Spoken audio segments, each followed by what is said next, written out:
It's 2004 in a quiet neighborhood of Aurora, Colorado, which became the unlikely setting for a chilling mystery that remains unsolved to this day. Oki Al Kite was a 53-year-old man known for his kindness and steady routine. He was found brutally murdered in his own home.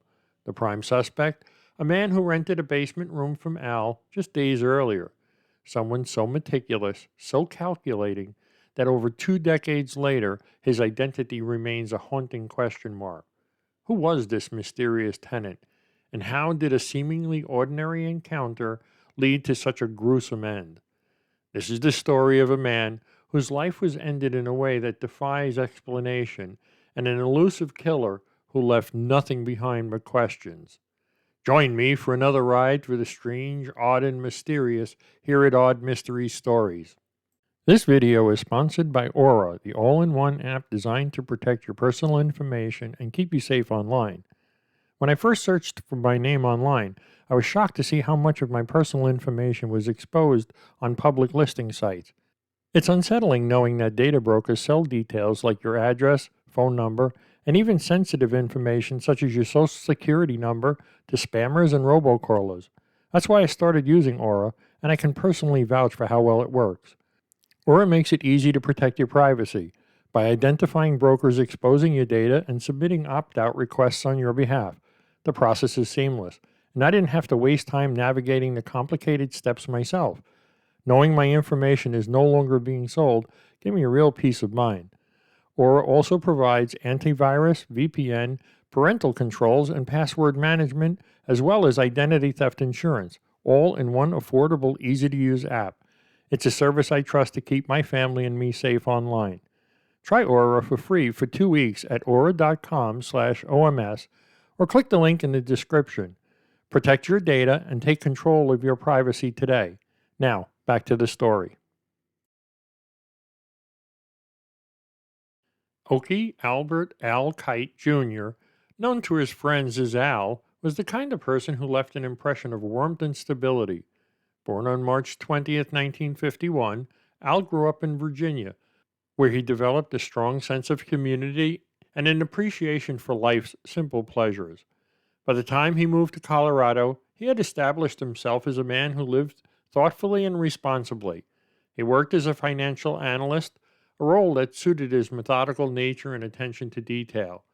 Al's friends and family described him as dependable and generous, always willing to lend a hand. Despite his analytical career, he had an easygoing personality that made him approachable. His steady demeanor was paired with a playful sense of humor, endearing him to those who knew him well. He had a small but loyal circle of friends and valued meaningful relationships over surface connections. In 2004, Al lived in a modest 2-story townhouse in Aurora, Colorado. He was single and content with his independent lifestyle, but not really reclusive. He often invited friends over for casual dinners and enjoyed walking his dog through the neighborhood. By all accounts, Al was living a quiet, fulfilling life, the kind that rarely makes headlines. But even the most ordinary lives can take unexpected turns.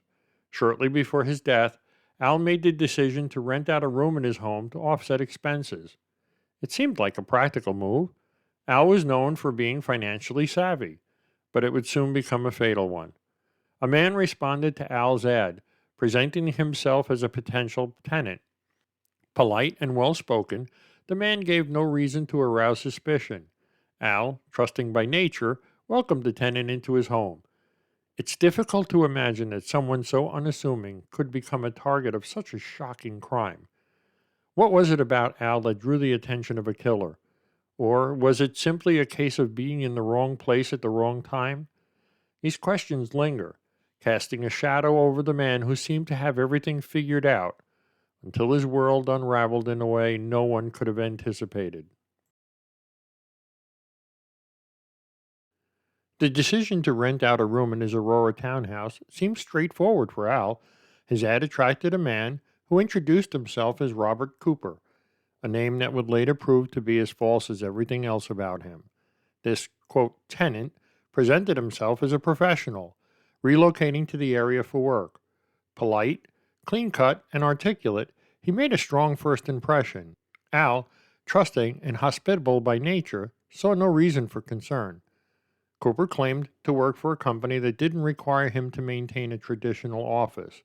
This, coupled with his need for flexible housing, made him an ideal tenant on paper. He paid a cash deposit up front, further easing Al's concerns. Cooper's behavior appeared entirely ordinary, even courteous. He went as far as to express gratitude for Al's willingness to rent the room, but hindsight would reveal that this man was to be far from ordinary. Neighbors later reported seeing the man accompany Al in the days leading up to the murder. Descriptions of him were vague but consistent: dark haired, clean shaven, medium height, and possibly in his late 30s or early 40s. His demeanor seemed calm, giving no outward indication of the chilling plans he had in mind.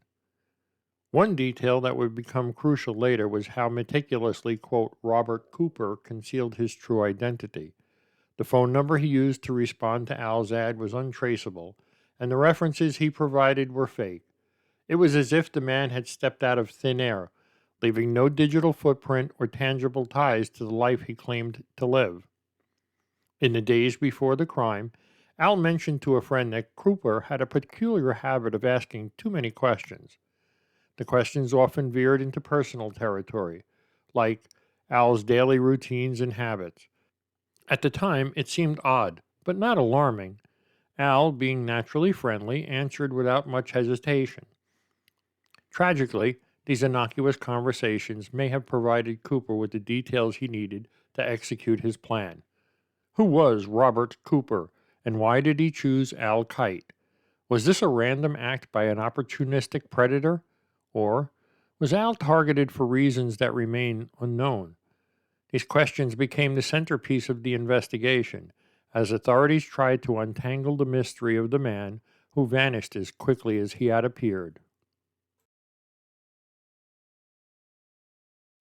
On May 24th, 2004, the quiet of Al's suburban neighborhood was shattered by the discovery that would haunt investigators for years. Al's girlfriend, unable to reach him for over a day, grew concerned and contacted the authorities.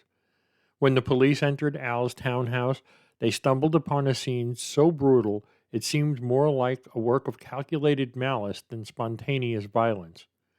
Al's body was found in the basement of his home, bound and subjected to unspeakable torture.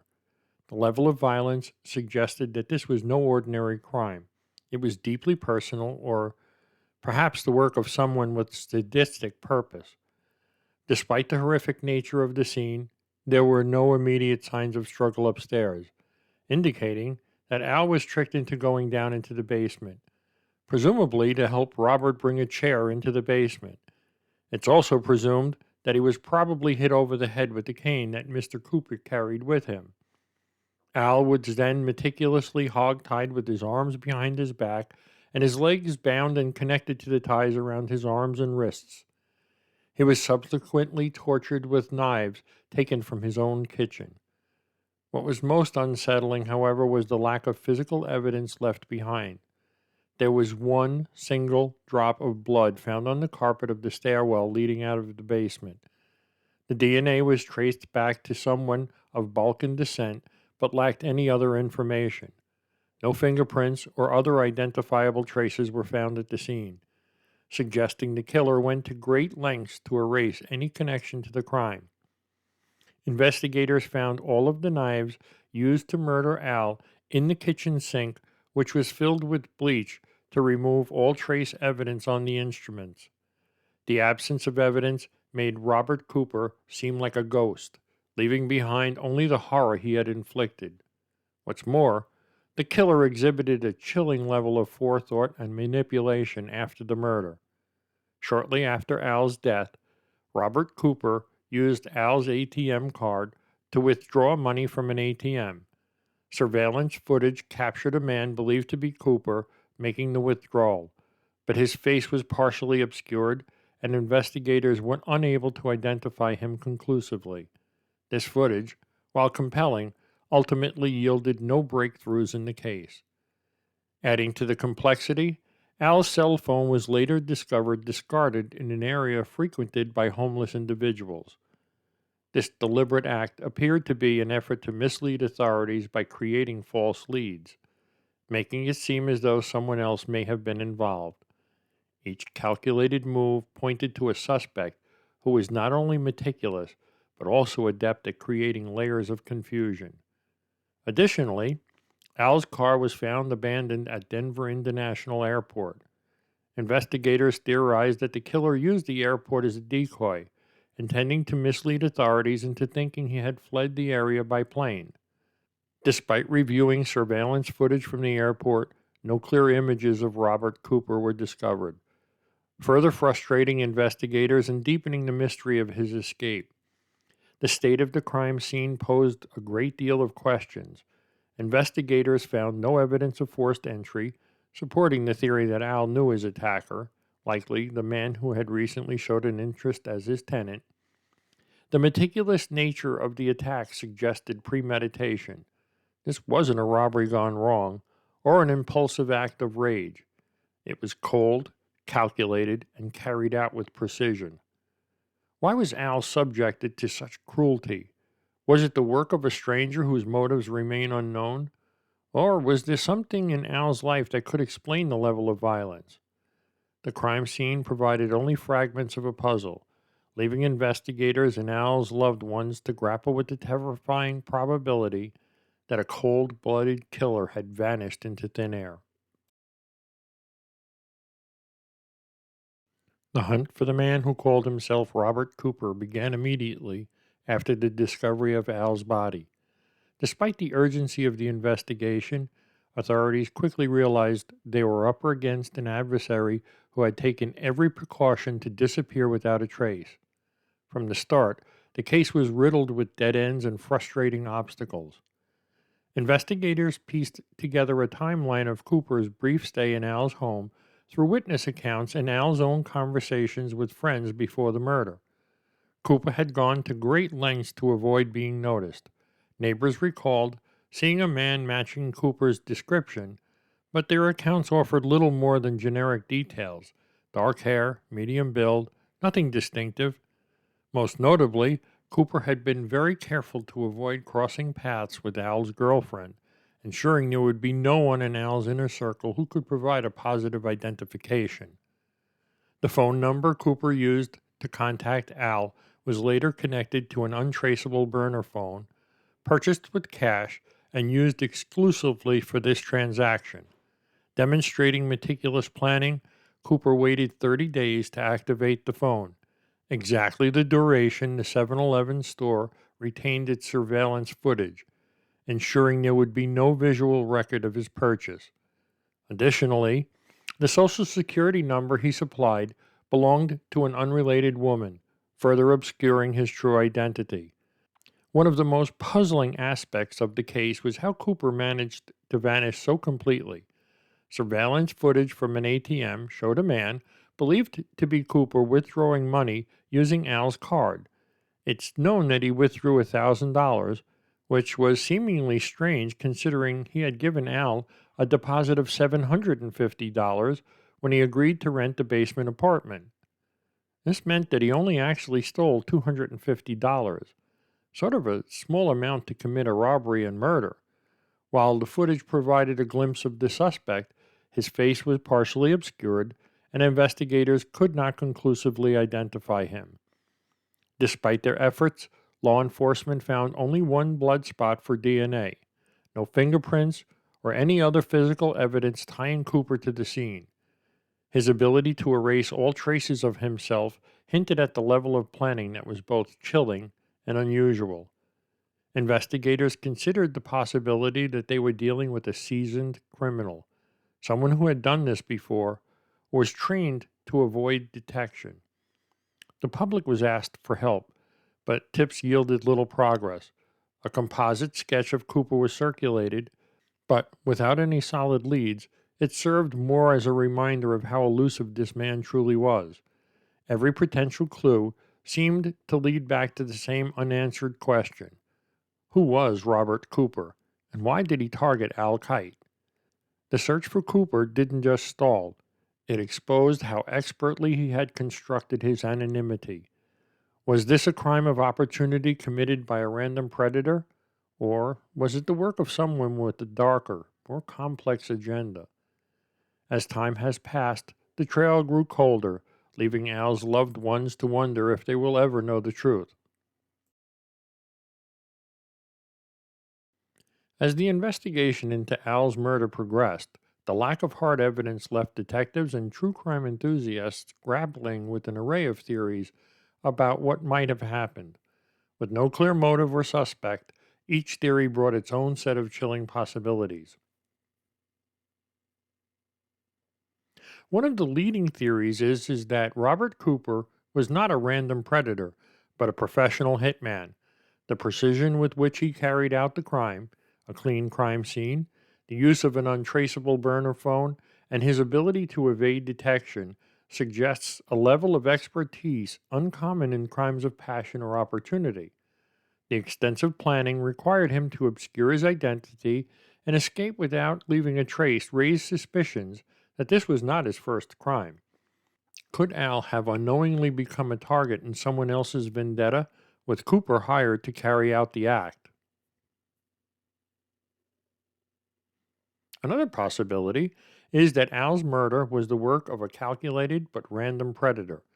Some criminologists speculate that Cooper may have been a drifter, preying upon people who fit specific criteria. His careful avoidance of Al's girlfriend and his probing questions about Al's routines suggest he was looking for vulnerabilities to exploit. He was also aware that Al's girlfriend was away on a business trip when he executed his plan to kill Al. If this theory holds, Al may have been chosen simply because he lived alone, was trusting, and had the misfortune of placing a room for rent at. Another theory posits that Cooper may have had a background in military or intelligence work. His ability to commit such a brutal crime without leaving behind any traceable evidence and his apparent knowledge of how to manipulate investigative processes could align with someone trained in covert operations. This possibility also explains his ability to disappear so effectively. Could Al have been targeted because of a personal connection he was unaware of? While there is no known evidence that Al had enemies, some investigators questioned whether Cooper was acting out of a deeply personal vendetta. If this theory is true, it remains unclear whether Cooper was the grudge holder or an intermediary carrying out someone else's revenge. Cooper's methods have led to speculation that he may be connected to other unsolved cases with similar patterns. Investigators have visited cold cases looking for links, but no definitive connections have been found. This theory remains tantalizing yet unproven, leaving room for continued debate. A critical piece of the puzzle is the identity of Robert Cooper. Obviously, he was a real person, operating under an alias and acting with commando type precision. Despite the circulation of composite sketches and all of the false identification, no credible matches to Cooper have ever emerged. This enduring mystery continues to baffle law enforcement and amateur sleuths alike. Al was a 53-year-old financial consultant. He had a 31-year career with Stone and Webster, an engineering firm, where he started as a timekeeper at the Surrey nuclear plant. He then moved up to accountant and eventually department head. Despite the brutality of his murder, there is no publicly available evidence linking his occupation to the crime. Investigators have not identified any work related motives or connections that could explain why he was targeted. With so many possibilities and so few answers, Al's case remains one of the most perplexing mysteries in modern true crime. What drives someone to commit such a brutal act and then vanish without a trace? Each theory brings us closer to understanding the mind of the killer, but also deepens the mystery of Al's tragic fate. The brutal and baffling murder of Al Kite left a void that extended far beyond the quiet neighborhood in Aurora, Colorado. For his friends and family, the loss was devastating. Al was not just a victim of a terrible crime, he was a cherished individual whose life was marked by generosity, kindness, and a steady presence that grounded those around him. As they struggled to make sense of what had happened, the lingering questions only deepened their pain. Al's girlfriend, who had narrowly avoided becoming a witness to Cooper's presence due to her business trip, was particularly affected. The thought that she could have encountered the man responsible for Al's death haunted her. She often reflected on how meticulously Cooper had planned everything, including ensuring she was absent. Her grief was compounded by the chilling realization of how close she had been to the orbit of evil. For Al's sister, the lack of justice felt like an ongoing wound. She described him as a thoughtful and loving brother, someone who deserved a long and fulfilling life. The notion that such a careful and deliberate act of violence could go unpunished was almost unbearable. She, like many others, clung to the hope that advances in forensic science or a chance discovery might one day bring the truth to light. The community, too, was shaken. Al's death was a stark reminder that even the most unassuming lives can intersect with unimaginable darkness. His friends often recounted memories of his humor, his dedication to his work, and the quiet strength he brought to those around him. It was unfathomable that such a life could end so violently, and the lack of answers only added to the collective unease. But perhaps the most poignant aspect of Al's case is the way it forces those who hear his story to confront their own vulnerabilities. Could such a meticulous predator choose anyone as a target? Even you. Was Al's trusting nature his fatal flaw, or was this encounter truly random? These questions resonate deeply, leaving those who learn about Al with a sense of both empathy and discomfort. Despite the passage of time, those closest to Al remain steadfast in their determination to see his case resolved. They hold on to his memory, honoring his life through the stories they share and the quiet moments of reflection. For them, Al is not defined by his tragic end, but by the richness of the life he lived, a life they continue to celebrate even as they search for answers. The murder of Oki Albert Kite remains one of the most perplexing unsolved cases in modern true crime. Despite the passage of over 2 decades, the identity of Robert Cooper and his motives remain a haunting mystery. Law enforcement, amateur sleuths, and true crime enthusiasts continue to revisit the case, hoping to uncover the missing pieces that could finally bring resolution. Over the years, advancements in forensic science have been applied to the investigation, but with limited results. The lack of physical evidence at the scene, a testament to the killer's meticulous planning, has left authorities with little to work with. Databases of DNA have yielded no matches, and Cooper's fabricated identity ensures that traditional investigative methods hit constant roadblocks. Public interest in the case has kept it alive in the collective consciousness. Theories continue to circulate in online forums and true crime podcasts, with many drawing comparisons to other unsolved cases involving similarly elusive suspects. Some speculate that Cooper may have struck again, his ability to vanish, allowing him to evade justice and perhaps even commit other crimes. In recent years, investigators have renewed their efforts to reanalyze the evidence, employing new techniques that weren't available at the time of the murder. While no breakthroughs have been publicly reported, there remains a glimmer of hope that modern technology could succeed where past methods have failed. For Al's family and loved ones, the ongoing uncertainty is a heavy burden.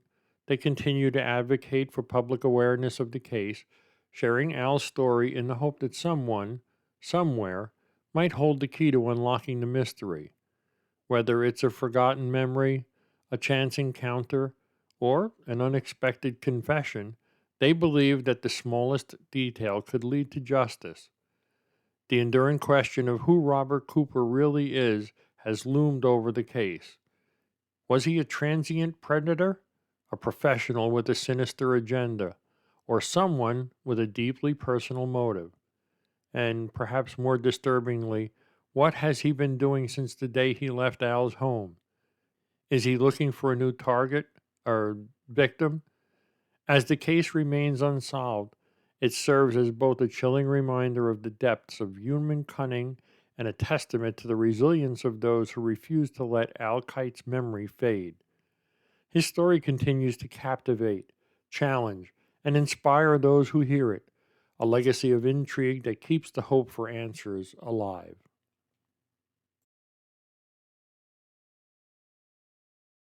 Thank you for joining me in this odd mystery. If you enjoyed this story, you might also be interested in the story of the truth behind Chuck Morgan's mysterious death. You'll find the link to that story in the upper right corner of your screen. Your support helps keep these stories alive, so don't forget to like, comment, and subscribe if you haven't done so already. And for those who'd like to further support the channel, be sure to check out our online store for exclusive merchandise and more. Thanks again for watching.